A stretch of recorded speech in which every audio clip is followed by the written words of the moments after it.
ለማመን የሚከብድ ነገር ማመን የሚከብድ ነገር ሄርሜላ አብርሽ ያለበት ቦታ ፈልጋ አፈላልጋ ሄዳ ፊት ለፊቱ ላይ ገጭ አላለችበትም። አብርሽ ግራ እስከሚገባው ድረስ። ሰላም ሰላም ቤተሰብ እንዴት ናችሁ? ሰላም ናችሁ? ከያላችሁበት ሰላማችሁ ይብዛልኝ እያልኩኝ በአዲስ ቪዲዮ መጥቻለሁ። ቤቱን ላይክ፣ ሼር፣ ኮመንት ማድረጋችሁን አትርሱ እባካችሁ። ሁሌ እንደምላችሁ ላይክ አድርጉልኝ። የእናንተ ላይኩ ምንም አይጎዳችሁም፣ ለእኔ ደግሞ ላይክ ብታደርጉኝ ይጠቅመኛል ማለት ነው ፋሚሊዎቼ። እና እንግዲህ ሄርሜላ ትላንትና አብርሽ እንዳየ ነው ከሀገር ልወጣ ነው ብሎ ነበረ። ዳኒ የለቀቀው ቪዲዮ ላይ አይተናል። ከሀገር ሳይሆን ያኔ በቃ ከከተማ ወጣ ብሎ ራሱን ትንሽ ከራሱ ጋር መሆን እፈልጋለሁ ብሎ ነበረ። እንግዲህ በሚያሳዝን ሁኔታ ግን ሄርሜላ ልትፋታው አልቻለችም ማለት ነው። ያለበት ፈልጋ አፋልጋ እንግዲህ አብርሽ ጋር ሄዳለች ማለት ነው።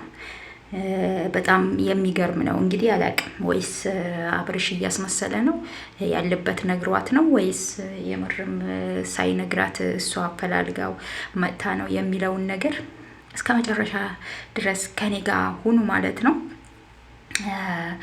አብርሽ ሄርሜላን ሲያያት በእርግጥ ፊቱ በጣም ደንግጧል እንዳያችሁት።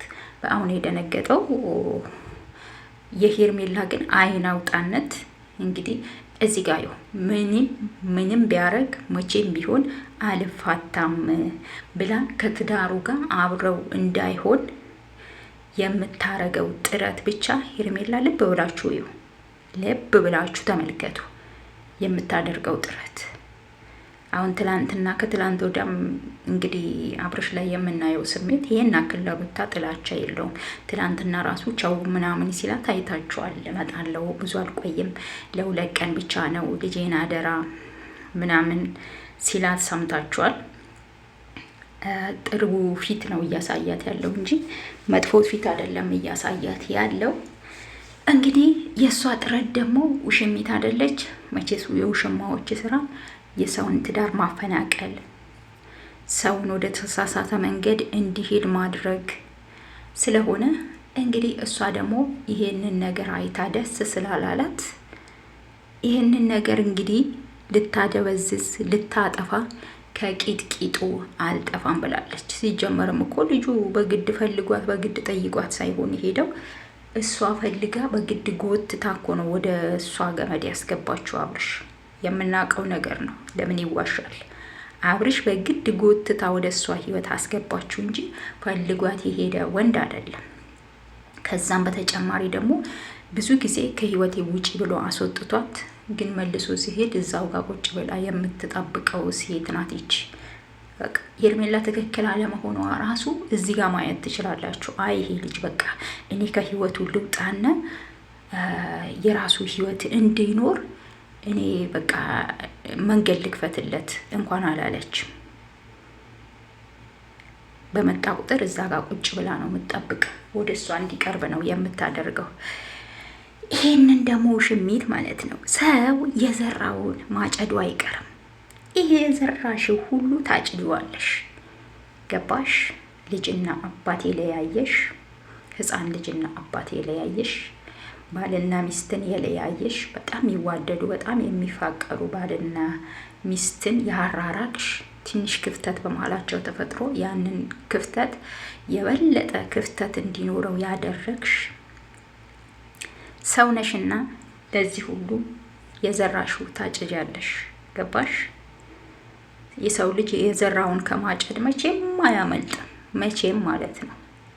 ታያላችሁ። አሁን ሄርሜላ ፈላልጋ አብርሽ ያለበት ቦታ ትሄዳለች። ገባችሁ? ትሄዳለች፣ አርፋ አትቀመጥም። ትናንትና ዴቭ ቤት የተለቀቀው ቪዲዮ አይታችኋል። ዴቭን እየከሰሰችው ነበር። እናንተ ስለ እኔ ምንነት አታውቁም ወይ? አብርሽ በታመመ ሰዓት ከማንም በላይ እኔ ያልነበርኩም ወይ እየተሰቃየው የነበርኩት ምናምን ወዘተ። ይሄ ምንድነው የፈለገችው? አብርሃምን እንዲያሳምንላት ነው። አብርሃም አሳምኖላት ወደ እሷ እንዲጠጋ ወደ እሷ እንዲመጣ እንዲቀርብ እንዲያረግላት ነው ዴቭን እንደዛ ስትወቅሰውና ስትጨቀጭቀው የነበረው። አሁንም እሷ አሁንማ መንገድ አገኘች።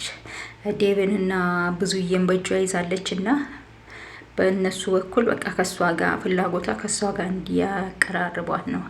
እውነት ደግሞ ትመነምናለች እንጂ አንድ ቀን ትወጣለች። ሩታም ትላንትና እያለች ነበር፣ እውነት አንድ ቀን ይወጣል።